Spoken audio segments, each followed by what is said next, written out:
الحمد لله رب العالمين. السلام عليكم ورحمة الله وبركاته. أبولوتا كينيا جالتمو شوف هذا الإلمان نما نجاجرتو أكم فيادا بكجرتني نجيني ربي سنر هاجرات تولكا ما تدري كينيا ما تدري واي افتأو جو لالو داف eegallee akkasuma itti fufnetti har'as mata duree sadaffaadhaa qabannee sinii dhiyaanna. Yeroo har'aan tanatti mata dureen kun of ta'uu jechuun nama hedduun na ta'i jechaa waan jiruuf kanaaf isa xiinxaluu fi barachuuf wal hubachiisuun barbaachisa. Addunyaa tana keessatti of ta'uu jechuun hiika sirriidhaa hogguu laatanii fi kennan hiree namaaf ta'u tokko carraa ofii ifi ilaalanii xiinxalanii hubatanii murteeffachuu jechuudha.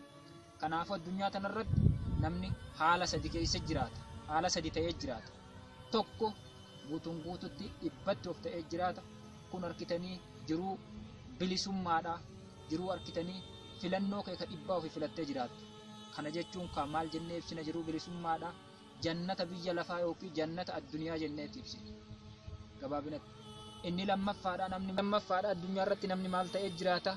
Gabra ta'ee jiraata. Kana jechuun maal? Nama filannoo hin qabne waa cufaa'uu dirqamee hojjetu hiree isaa namni biraa kan murteessu jechuudha. Gabrummaa jechuun maal jennee ibsina reeka? Yaa obboloota koo gabaabinatti azaaba yookiin cinqaa yookiin adabbii addunyaa yookiin immoo qixaaxa addunyaa jechuudha. Jireenyi gabrummaadhaa, jireenya hidhaadhaa, jireenya ajjeechaadhaa, jireenya tumaa yookiin cafaqamuudhaa kana fakkaata. Rabbiin ugguu nama uume bilisa godhee uume jireenya bilisummaa bikkayyuuttuu sin haa jiraachisu. Kanaafuu akka bilisa taatanii uumamtan beeytanii gabrummaa finciluu fi bakka namni gabroometti illee gabrummaa jalaa baasuudhaaf saa'u qabdanis siniin ji'a. Kanaafuu qabxiin sadaffaadhaa namni akkam ta'ee jiraata haala kam keessa jiraata. Qabxiin sadaffaadhaa filannoo dirqamaa.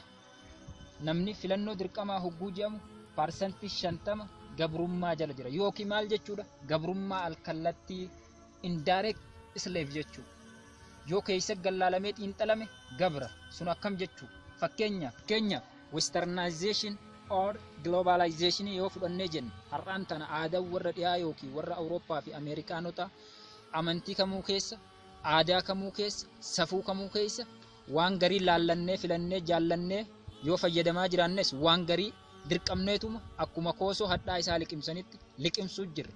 Kunis harkitanii gabrummaa of keessaa qaba jechuudha.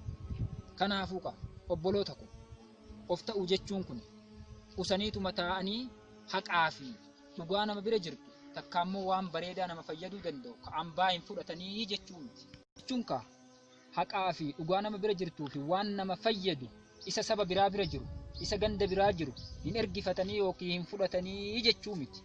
Namni gariin akkasitti hubatee harkitanii if gowwoomsee waan kiyya malee kanamaa hin fayyadamuu jedhee jiraatu jira. Mee haa fudhannu. Mobaayila tana eenyutu uume bakka biraatti dhufte uffanni nurra jiru kun mataan bakka biraatti dhufe garuu filannee laallannee fudhannu. Kana jechuun waan nama fayyaduu fi haqa bakka biraatti illee laallatanii fudhatanii naaf ta'a murteessanii yoo fudhatan kunis bilisummaadha malee gabrummaa hin jedhamu.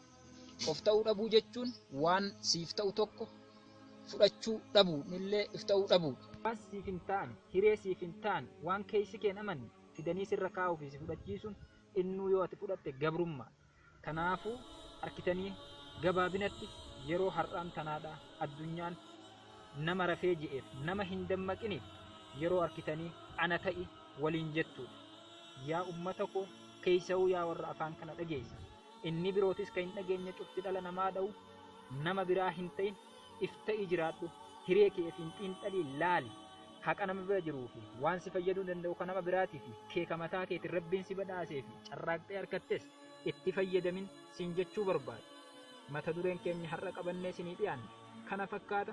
Kanaafuu dandeettii kee, amala kee, humna kee, ga'umsa kee yookiin efficiency kee, mul'ata kee har'arraa uummattee gahee kee waan addunyaa tanaa fi waan biyya kanaa fi saba keetii fi waan ofii keetii fi gumaachuu dandeessu akka gumaachitu gaafa of taatedha waan ta'eef har'arraa cufti keessanuu akka bakka jirtan of laaltanii qophooftan kanuma jechuu wajjin lammiif gaachana akkuma jedhamu namni immoo namaaf harkitanii qoricha akkuma jedhamu gargaarsa keessan sabskraayibii keessan sheerii fi laayikii keessan walirraan akka itti roobsitan abdii qabna. Cufti ilmaan namaadhaa galatooma ulfaadhaa nagaan jiraadhaa qaqqaalii yaa ilmaan Oromoo.